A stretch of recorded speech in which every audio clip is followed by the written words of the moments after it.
네, 오늘 짱 랭킹 5 시작하도록 하겠습니다. 오늘도 키워드 놓고 전략 고민 두 분과 함께 해볼 겁니다. 이제스탁 이지은 대표, AJ 인베스트먼트 이재규 주식전략본부장 나와주셨어요.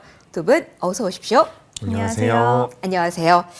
자, 설마 하다가 하고 오늘 고점 터치에 대한 이야기를 많이 하고 있습니다. 오늘 오후에 역대급으로 높은 그 자리까지 올라갈지 저희와 함께 확인을 해보실 텐데요. 그 사이에서 키워드 조금 더 깊이 있게 알아보도록 하죠. 자, 첫 번째로는 이 이야기 먼저 할 겁니다. 반도체 잘 가는 쪽, 그리고 이슈 있는 아이폰도 함께 살펴볼 텐데요. 자, 일단 오늘 오라클 여기서부터 출발을 해야겠죠. 이재훈 대표님. 와, 이렇게까지 강할 줄은 몰랐어요 라고 생각하시는 분들 많으실 것 같은데 오늘 말 그대로 SK 하이닉스 중심으로 계속해서 올라갑니다.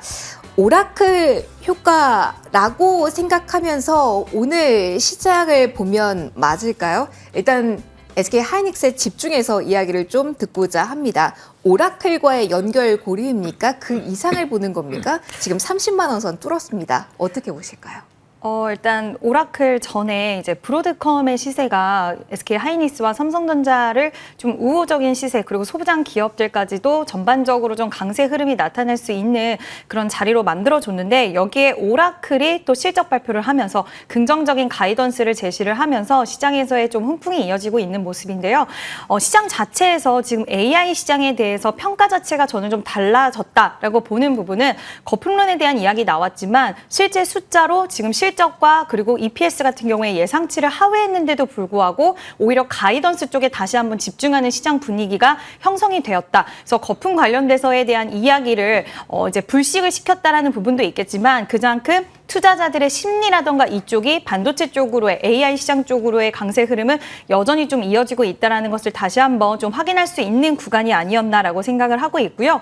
이제 오늘 오라클의 실적 발표가 반도체 쪽의 기업들의 시세 흐름을 좋게 만들었다라고 단편적으로 보기엔 어려울 것 같고 여러 가지 재료가 있었던 상황 속에서 또 한 스푼 더해졌다라고 보시면 되지 않을까라는 생각이 들고 아직까지 해결되지 않는 노이즈가 남아있지는 않은 것은 아니지만 시장 자체가 심리가 참 좋다라고 생각을 하는 게 호재와 악재가 같이 나왔을 때 시장은 호재에 더 민감하게 반응을 하고 악재도 어떻게든지 좀 좋게 해석하려는 움직임들이 반도체뿐만 아니라 다양한 섹터 쪽에서 나타나는 것을 봤을 때는 저는 충분히 긍정적으로 오라클이 쏘아올린 공이 시세를 더 이어가게 만들어줬고 거품에 대한 이야기나 이런 부분들을 투자자들의 심리에서 다시 개선시켜주는 플러스적인 요인으로 작용을 했다라고 보고요. 그렇기 때문에 이 시세 흐름은 단기적이 아니라 이제 투자 사이클을 탔다라는 이야기가 나오는 만큼 우리가 사이클적인 요소로 다시 한번 좀 봐야 되는 시기는 분명히 맞다라고 생각을 하고 있습니다. 그럼 대표님 오늘은 오라클에 대해서 주목도를 높여야 된다라고 한다면 결국은 이 데이터 센터 이 수요에 대한 이야기가 중심일 텐데 훨씬 더 SK 하이닉스 쪽으로 강한 이유는 이게 MOU라고 할지라도 네이버 클라우드와 손을 잡았다라는 부분에 대한 시장의 관심도가 높아졌다라고 봐야 되는 걸까요?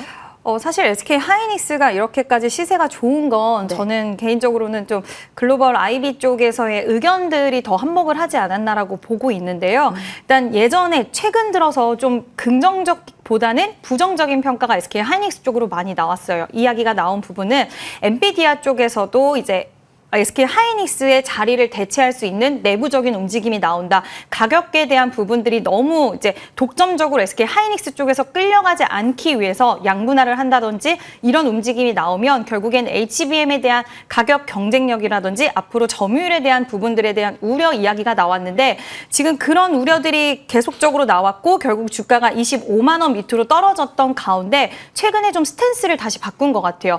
여전히 HBM 시장에서 독보적인 그런 자리를 할 수가 있고 AG 반도체 시장이 개화를 하고 열리는 데 있어서 또 CXL 쪽으로 그러니까 전반적으로 기술적 우위를 차지하고 있고 HBM 시장에서도 이 우위에 대한 선점은 크게 끝나기는 아직까지는 어렵다라는 평가가 주를 이으면서 이 부분에 대한 투자자들의 심리라던가 그리고 외국인 수급과 최근 메이저 수급들이 상당히 꽤 오랜 시간 동안 계속 유입이 되고 있어요. 그래서 이런 부분들에 결국 AI 시장이 계속 진화하고 확장되는 국면에서 가장 수혜를 받을 수 있는 건 SK 하이닉스다라는 이런 전망과 해석 쪽에 시장은 더 크게 반응이 나오는 게 아닌가라고 생각을 하고 있습니다. 이 흐름이 이어질 수 있다라는 부분 힘줘서 말씀해 주셨습니다. 그러면은 이재규 본부장님과도 이 부분 네. 이야기를 해볼게요. 가장 오늘 포인트가 여기에 있을 것 같아서요. 시장 반도체 비중을 외국인의 수급이 집중되면서 이만큼 올라온 상태. 앞서 이재훈 대표님께서도 말씀해 주셨다시피 외국계 IB 쪽에서의 긍정적인 전망도 계속 플러스로 나오고 있는 상황이죠. 그러면 본부장님은 어떻게 보세요? 이러한 추세 이어질까요? 사실 매크로적인 이슈로 본다면 미국의 물가도 발표되고요. 그리고 내일 수급적으로 동시 옵션 만기일도 있고요. 다음 주는 또 FOMC거든요. 그냥 이대로 나온 호재를 믿고 고해도 되는 걸까요? 아니면 전략적으로 약간의 수정 지금 오후에는 필요할까요? 이게 많이 올라가고 있는 상황이라서 제가 부정적인 이야기를 드리고 싶진 않습니다. 그러니까 지금 우리나라 종합주가지수 같은 경우도 거의 사상 최고가에 근접을 하고 있는 모양새인데 사실 어제부터 반도체 쪽으로 자금이 많이 들어왔거든요. 근데 우리가 지금 반도체에 대한 기대감도 분명히 있지만 저는 이 세제 개편에 대한 기대감이 외국인들 입장에서 대한민국에서 세제 개편이 된다더라. 연말까지 연말에 양도소득세를 피하기 위한 물량들이 나오지 않을 것이다. 라는 그런 스탠스가 좀 만들어진다면 우리나라 시장에 대해서 긍정적으로 평가를 하면서 자금이 들어올 가능성이 높다라고 보거든요. 그러니까 외국인들 입장에서 대한민국을 매수했을 때 어디가 가장 매력적일까? 라고 한다면 물론 조선도 있겠지만 반도체가 가장 편안한 그런 선택지이지 않을까라고 생각이 됩니다. 그래서 어제와 오늘 자금이 많이 들어왔다는 부분들은 저는 굉장히 긍정적으로 보여지고 있고 실질적으로 우리나라 SK하이닉스가 미국의 마이크론보다 굉장히 저평가되어 있는 부분들이 있거든요. 물론 미국의 기업이라는 것과 우리나라의 기업이라는 것에 대한 그런 좁혀지지 않는 간극은 어느 정도 있을 수 있겠지만 주가가 올라옴에 있어서 저는 부담이 되는 밸류가 아니라고 생각을 하고 있습니다. 네. 그런 관점에서 본다면 반도체 쪽으로 자금이 들어온 것은 맞는데 저는 이제 신고가가 나온 상황이기 때문에 우리나라 시장이 지금 삼성전자 같은 경우도 그렇고요. SK하이닉스 같은 경우도 최근 고점 대비해서 한 2% 정도 모자르거든요. 한 번 더 치고 올라가 주게 되면 지수 자체가 이제 많이 들릴 가능성이 높은데 만약에 나는 지금 아무런 물량이 없어. 나는 반도체가 아예 없다라고 한다면 전 내일 매매하셨으면 좋겠어요. 아까 전에 잠깐 말씀해 주셨지만 지금 선물 옵션 동시 만기일이거든요. 내일 같은 경우는 방향성보다는 지금 변동성에 베팅이 되어 있는 것 같거든요. 외국인 수급 주체 자체가. 그래서 내일은 상방으로든 하방으로든 좀 변동성이 커질 가능성이 높다라고 보고 있습니다. 저는 며칠 동안 우리 시장이 견조하게 반등을 줬기 때문에 오히려 반대급부로서 좀 밀림이 나올 가능성도 있다라고 보여져요. 그렇다라고 한다면 오늘 매수한 것보다는 내일 상황을 보고서 매매하는 게 좀 더 낫지 않을까라고 생각이 돼서 추세적으로는 저는 굉장히 의미 있는 상승이 최근에 나오고 있다라고 보여져서 우상향이 이어질 가능성이 높은데 매매 타점을 잡는다면 저는 오히려 내일이 맞지 않을까. 이렇게 의견 드리겠습니다. 알겠습니다. 대형주 의견을 좀 들어봤고요. 그러면은 본부장님 하나만 더요. 저희 궁금한 부분이 이렇게 호재에 대해 민감도가 높아질 시장이라고 할 때에는 소부장대에 대한 관심도 높여도 될지가 궁금하실 것 같아요. 특히 최근에 신기술에 대해서 컨퍼런스가 있으면 반응이 유리기판부터 CXL까지 바로 왔잖아요. 세미콘 타이완이 오늘부터 12일까지 일정이 있거든요. 이 모멘텀을 활용하는 전략 어떻게 보실까요? 네, 일단은 다수의 기업들이 메리트가 있는 기업들은 주가가 많이 올라왔습니다. 지금 CXL과 관련돼서 엑시콘이나 네오셈도 많이 이야기가 되고 있지만 실제로 많은 수혜를 받을 것이다라고 분석이 되는 게 TLB거든요. TLB 같은 이런 기판 기업들 같은 경우도 주가가 많이 올라왔고 두산이라든지 이수페타시스처럼 엔비디아 쪽으로 직접적으로 납품이 되고 있는 기업들 같은 경우도 신고가가 나오고 있다는 거죠. 오늘 이제 원희가 EPS 같은 경우도 레거시 쪽에 대한 강자라고 이야기가 되면서 다시 한번 신고가가 나오고 있는데 따라 붙기에는 앞서 말씀드린 대로 내일 따라 붙을지 여부를 좀 판단하시는 게 어떨까라고 생각이 들어요.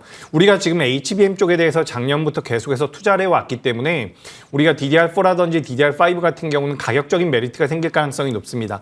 쇼티지가 나올 가능성이 있다는 거죠. 그렇다라고 한다면 기존 레거시 장비단들 같은 경우도 테스나 원희가 EPS 같은 경우는 추가 상승의 가능성이 있다라고 보는데 매매의 타점을 잡는 것이 어떻게 보면 가장 중요합니다. 똑같은 종목을 매매하시더라도 어떤 분들은 수익이 나고 어떤 분들은 손실이 나거든요. 저는 지금 따라 붙는 것보다는 내일 상황을 좀 보시면서 결정을 하시는 게 어떨까. 전반적으로는 저는 굉장히 긍정적으로 보고 있습니다. 긍정적이긴 하시나 이럴 때일수록 확인할 거 확인하자라는 이야기를 해주셨습니다. 그러면은 이재은 대표님과 아이폰 쪽의 이야기도 한번 해볼게요. 이것도 궁금하실 것 같아요. 앞서 이재은 대표님, 저희 반도체 대장주격 종목들 이야기하면서 전반적으로 강한 종목군들 쭉 이야기, 긍정적인 이야기까지 담아봤잖아요. 이쪽 보는 게 맞을까요? 아니면 아이폰 부품주 오늘 LG이노텍 5% 빠지거든요. 공개가 되면서 이게 재료 소멸일지 실망감일지 아니면 다른 관점으로 본다면 여기서 기회가 될지 이 선택의 기로에 지금 놓여 계신 분들도 꽤 많으실 것 같아요. 조언 주신다면요. 일단 전체적으로 저도 여기저기 좀 보니까 17에 대해서는 호불호가 갈리긴 하지만 부정적인 의견들이 좀 더 많은 것 같아요. 뭐 가격적인 부분도 그렇고 가벼워졌다라고는 하지만 시리즈별로도 또 무게가 더 두꺼운 부분들도 있고 뭐 배터리라든지 여러 성능을 올리긴 했지만 진짜 소비자들이 원하는 부분에 있어서는 좀 채워주지 못했다라는 평가가 주를 이으는 것 같고요. 국내 대표 관련주가 결국 LG이노텍인데 저는 아이폰 관련된 종목은 물론 후에 사전 예약이라든지 판매가 어떻게 진행되느냐에 따라서 주가 흐름은 달라질 수는 있겠지만 크게 아이폰 관련주로 분류가 되는 종목군들은 지금은 매수 기회로 보기에는 좀 어렵지 않을까라고 생각을 하고 있고요. 오히려 후에 어떤 코멘트가 나오는지에 대한 여부에 따라서는 보유하신 분들은 좀 보유 관점을 유지하실 수는 있겠지만 신규 진입에 있어서는 오히려 폴더블 관련된 종목군들이 최근에 아이폰 출시일에 맞춰서 약간의 차익 실현 물량들이 좀 나온 경향들이 있는데 차라리 폴더블 관련된 종목군들 뭐 대표적으로 우리가 기대를 했던 종목군들이 파이nem텍이라던가 네. 이런 대장주의 성격을 갖고 있는 종목들이 있잖아요. 차라리 이쪽에서 기회를 찾아보시면 좋지 않을까라고 보고 있고 물론 그런 종목들이 눌림이 그렇게 크게 나오지는 않았어요. 지금 가격적으로 한 4거래일 정도 조정이 나오긴 했지만 크게 눌리지 않았다라는 것은 그러니까 출시 일정에 맞춰서 세론이라든지 차익 실현이 나왔지만 그만큼 이쪽 관련된 섹터에 대한 그 투자자들의 심리와 그리고 앞으로 향후 또 새로운 이슈에 대한 부분들이 좀 강하게 작용이 된다라고도 그만큼 강하다라고도 볼 수 있어서 저는 이쪽에서 기회를 한번 모색해 보시는 게 좋지 않을까라는 의견 드려보도록 하겠습니다. 알겠습니다. 이슈 있는 쪽까지 추가적으로 이야기 나눠봤습니다. 두 번째 키워드로 넘어갈게요. 데이터 센터 AI에 대한 그 키워드는 끌고 가는 겁니다. 오픈 AI 오늘 행사도 있고요. 전력 설비에 대한 리포트 나온 자리에서 오늘 신고가 영역 종목들 한번 살펴보려고 합니다. 본부장님과 이야기 시작해 볼게요. 전력 설비가 잘 갑니다. 효성중공업 그리고 HD 현대일렉트릭 고점을 뚫을까에 대한 물음표가 많이 붙었는데 오늘 시원하게 뚫어냈거든요. 단순한 하루짜리 리포트 효과로 봐야 될지 아니면 AI 이야기의 중심이 다시 전력 설비로 돌아온 건지 궁금합니다. 네, 제가 우리 방송에서도 그런 말씀을 드렸던 것 같아요. 당시에 뭐라고 말씀드렸냐면 반도체가 꺾이더라도 전력 설비 같은 경우는 매력적일 수 있습니다. 라고 말씀드렸거든요. 물론 뭐 최근에 반도체도 올라오기 때문에 반은 맞고 반은 틀린 건데 전력기기 같은 경우는 뭐 우리 시장에서도 계속 이야기하는 것처럼 AI 데이터 센터 쪽에 대한 모멘텀도 있지만 결국엔 이 전기화 쪽에 대한 모멘텀들이 계속해서 붙어줄 가능성이 높아 보입니다. 게다가 오늘 뭐 머스크가 우리도 변압기를 만들겠다 뭐 이런 코멘트를 했다라고 하죠. 그래서 그만큼 절박한가 절실한가 이런 시장의 분위기도 좀 형성이 되면서 자금이 들어왔다라고 생각이 되고 있습니다.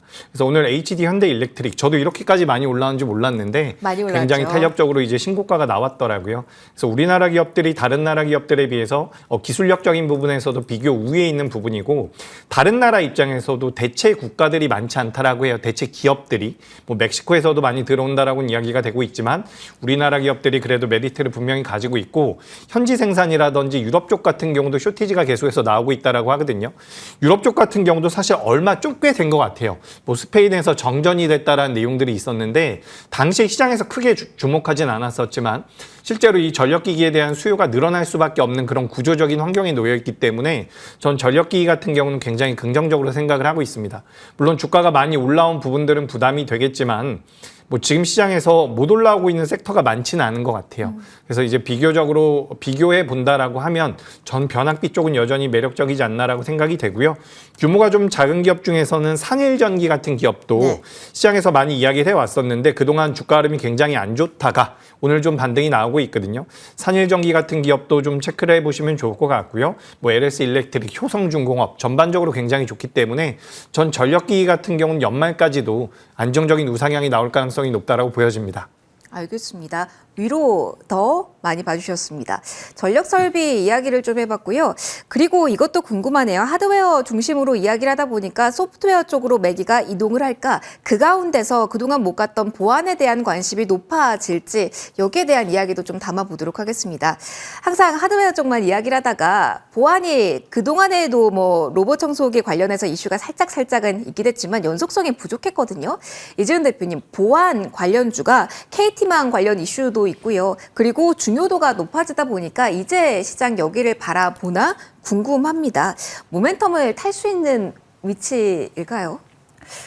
보안이 뭐 AI 시장도 그렇고 오늘 또 KT 관련돼서 해킹 이야기도 그렇고 정말 절대적으로 필요한 부분이라는 건 다시 한번 깨달을 수 있는 이슈들이 지속적으로 나오고 있긴 하지만 시장에서 보안은 말 그대로 우리나라 관련주들 안에서는 좀 테마성의 성격이 짙은 것 같습니다. 오늘만 한다 하더라도 탄력적인 모습이 나왔던 종목군들이 대부분의 윗꼬리를 달거나 음봉으로 좀 전환한 모습들을 보여주고 있는데 이제 실적에 대한 기반이라든지 이런 기술력적인 부분들이 아직은 조금은 미흡한 부분들이 있다 보니 시장에서는 여전히 보안주를 바라보는 시선 자체가 조금은 테마성과 약간 단일성으로 가는 영향들이 있다라고 생각이 들어서 지금 보안주들 자체, 그러니까 보안 시장에 대한 성장을 우리가 계속해서 눈여겨보고 봐야 되는 재료는 맞긴 하지만 여기에 부합하는 재료 종목을 우리가 선택을 해서 계속 지속적으로 뭐 모아가거나 아니면은 큰 비중을 베팅하기에는 지금은 좀 약한 쪽이 아닐까라고 생각이 들어서 테마성으로 보시는 게 지금은 맞지 않나라는 의견 드려보도록 하겠습니다. 그러면 AI를 본다면 아직까지는 하드웨어로 제가 정리를 할까요? 네, 그렇게 방향성 잡아보도록 하겠습니다. 반도체 중심으로 AI 이야기 좀 끌고 쭉 여기까지 와봤습니다. 다음 키워드로 좀 넘어가 볼 거고요. 상반기의 주인공이었고 계속해서 주인공 역할을 해왔던 조선에 대한 이야기 그리고 이슈는 방산도 살짝 담아 볼 겁니다.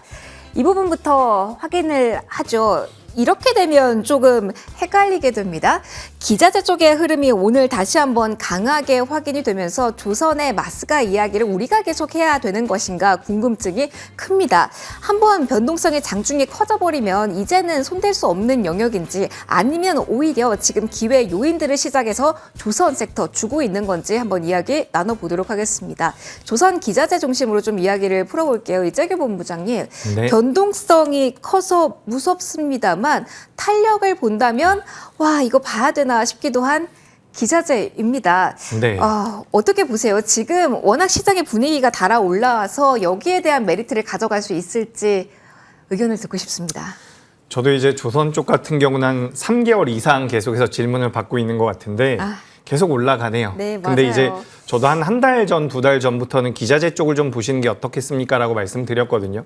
당시에 제가 기자재 쪽을 좀 보시는 게 매력적이라고 이렇게 논리를 좀 말씀드렸었던 부분은 대형 조선사들에 비해서 저평가되어 있는 부분들이 있었다라는 겁니다.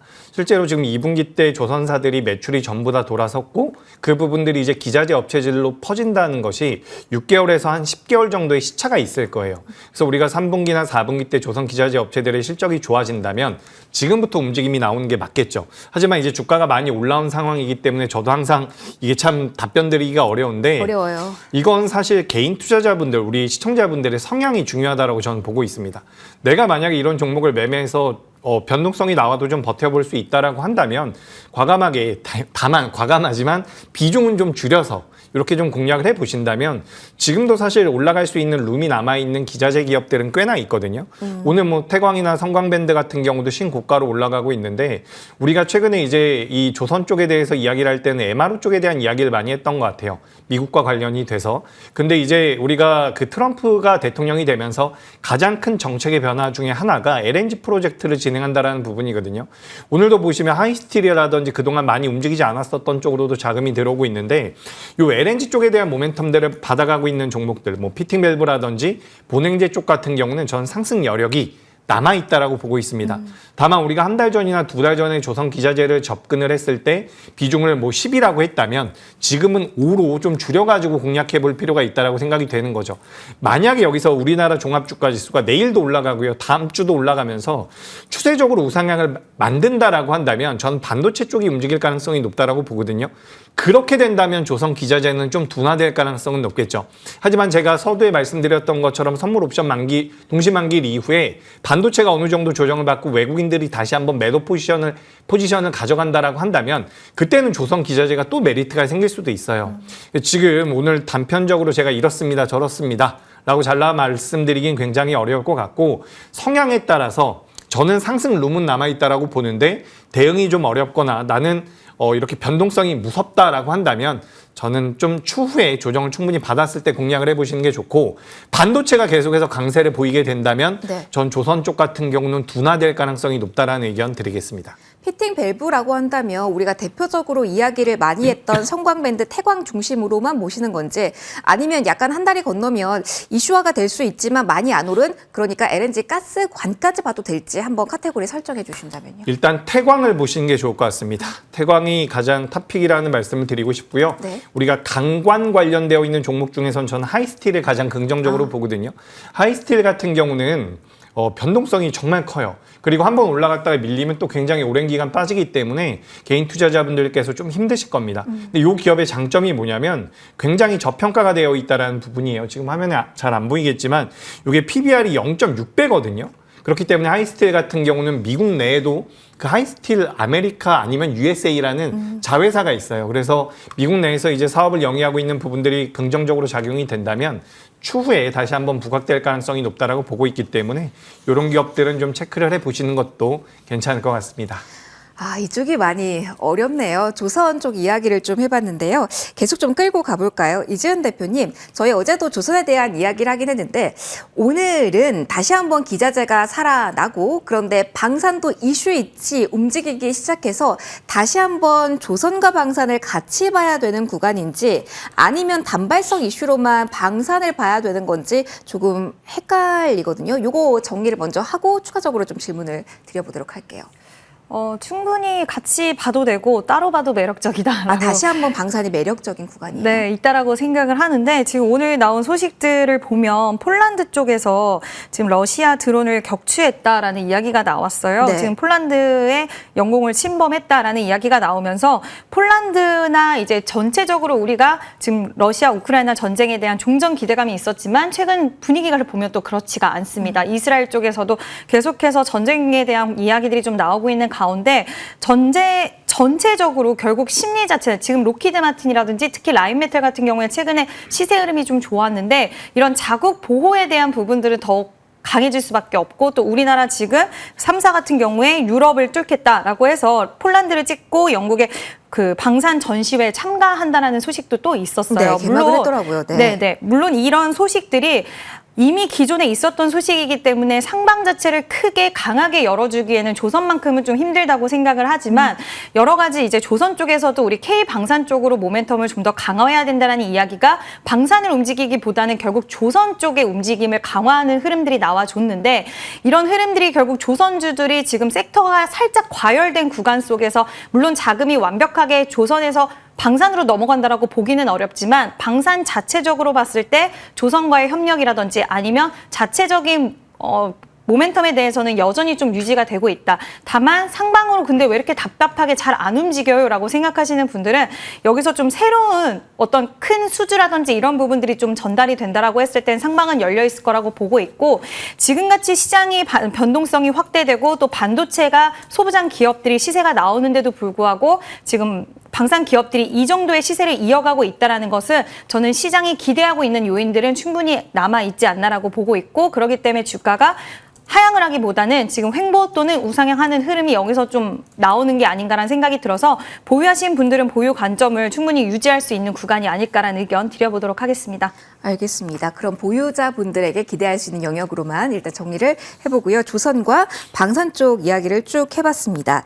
정책 쪽 이야기로 좀 넘어가 볼까 합니다. 자, 조금 전에 속보가 나오긴 했는데요. 많이 알고 계셨던 일정이 바로 이재명 대통령의 100일 기자회견 내일 가진다. 그리고 여기서 양도세 대주주 기준을 분명하게 직접 이야기하겠다라는 게 우리가 어제까지 그리고 조금 전까지 가진 뉴스였습니다.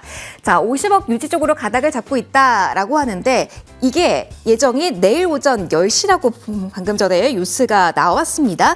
그렇게 되면 어떻게 우리가 지금 이후에 대응을 해야 될지 셈법 계산 두 분과 함께 해봐야 될 것 같습니다. 증권주도 강하기도 하고요. 어제 다시 한번 이 시간 불을 뿜는 게 증권이었다면 현재 호가창 지주사 중심으로 훨씬 더 금융지주사와 함께 움직임 나오고 있거든요. 한번 살펴보도록 하죠. 이세규 본부장님 10시라고 네. 딱 나왔습니다.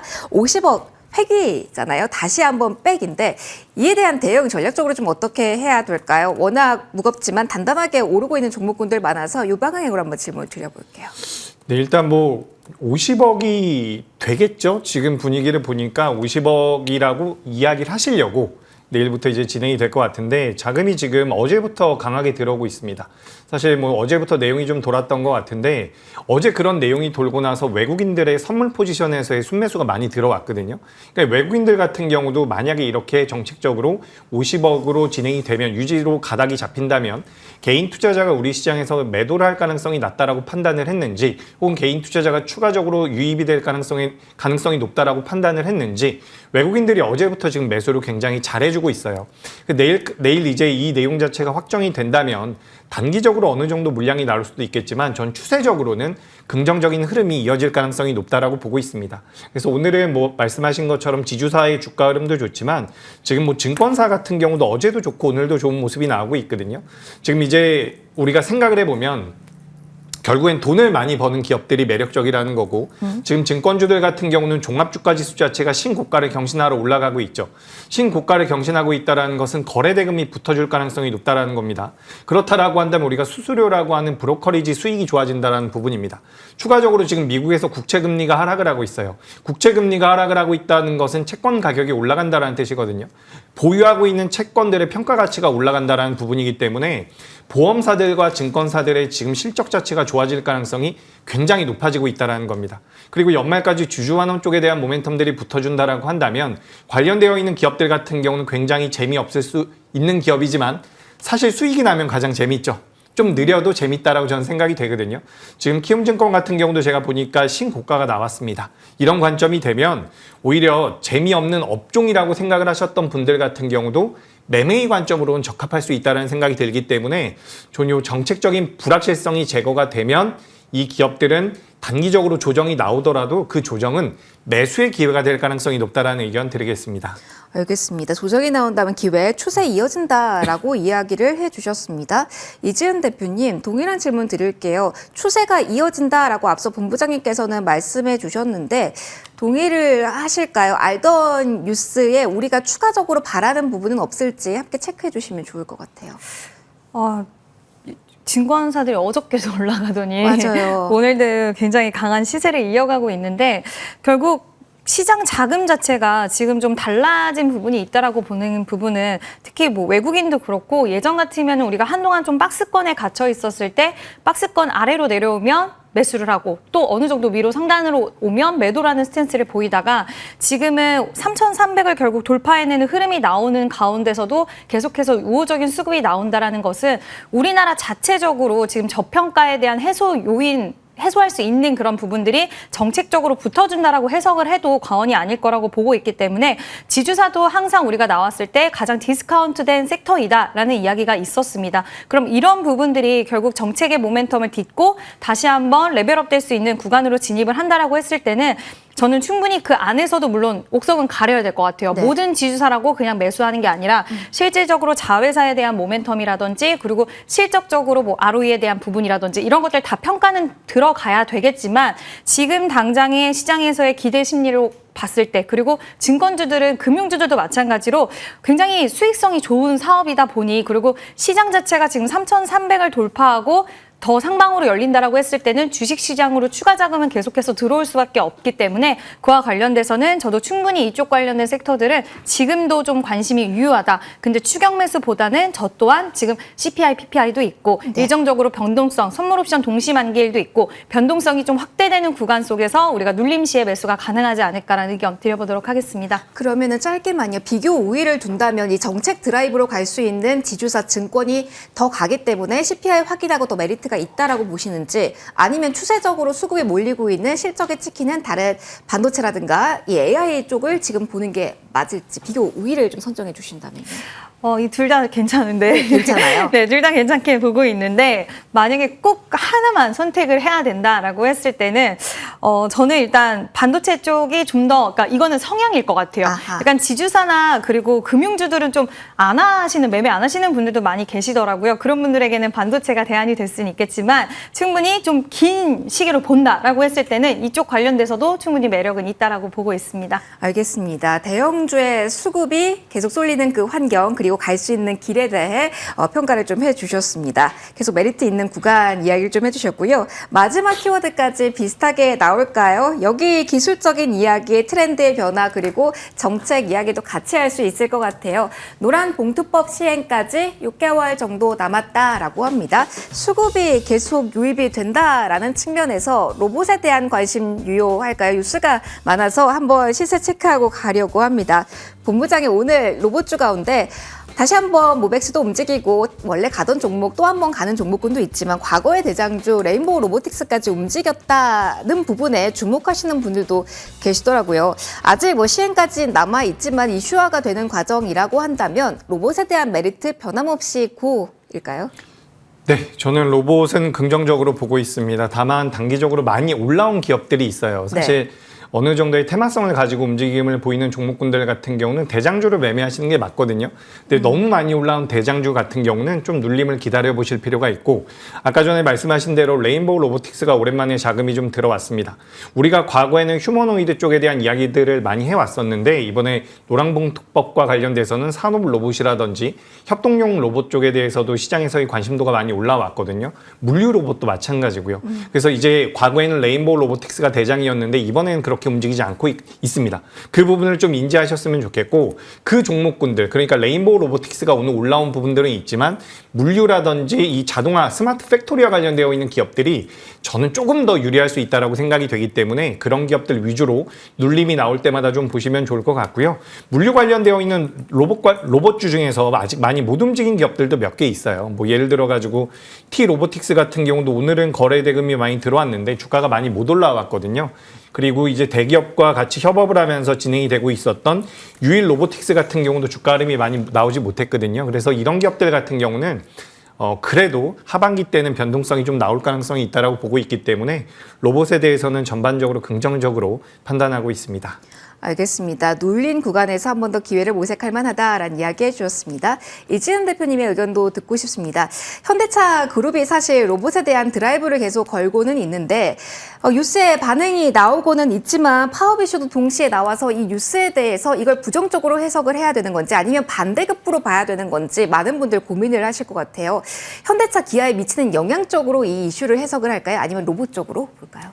결국 지금 뭐 조선도 마찬가지잖아요. 인력에 대한 이야기 좀 우려스러운 이야기들은 계속 나오는데 네. 그 이슈가 나왔을 때 조선이 움직이는 게 아니라 로봇이 움직여요. 그런 것처럼 모든 이슈를 해석하는 데 있어서는 지금 인력에 대한 부분들을 채워줄 수 있는 건 로봇이다. 여기에 색깔이 좀 강하게 입혀져 있다고 생각이 들어서 그런 이슈가 나왔을 때 물론 이거를 단정 지을 수는 없겠지만 추후 또 시장이 어떤 쪽으로 더 초점을 맞출지에 대한 부분들은 봐야겠지만 지금 당장은 로봇이 더 갈 수 있다라고 보고 있고 저도 아직 못 움직인 종목들이라던가 그리고 매일매일 탄력도가 계속 순환매가 이어지고 있는 것 같아요. 네. 그래서 최근 거래량이 실린 가운데 탄력이 강하게 나왔던 쪽이 눌리면 오히려 그날 매수를 하고 눌림 시에 매수하고 뭐 단 거 한 2, 3일 안에 보통은 상승이 나오다 네. 보니 그때 매도를 하는 전략이 지금은 유효하지 않을까라고 보고 있습니다. 알겠습니다. 짧게 순환매 활용하자라는 로봇에 대한 이야기까지 담아봤습니다. 오늘 랭킹5는 여기서 마무리할게요. 이지은 대표, 이재규 본부장 두 분과 함께했습니다. 고맙습니다.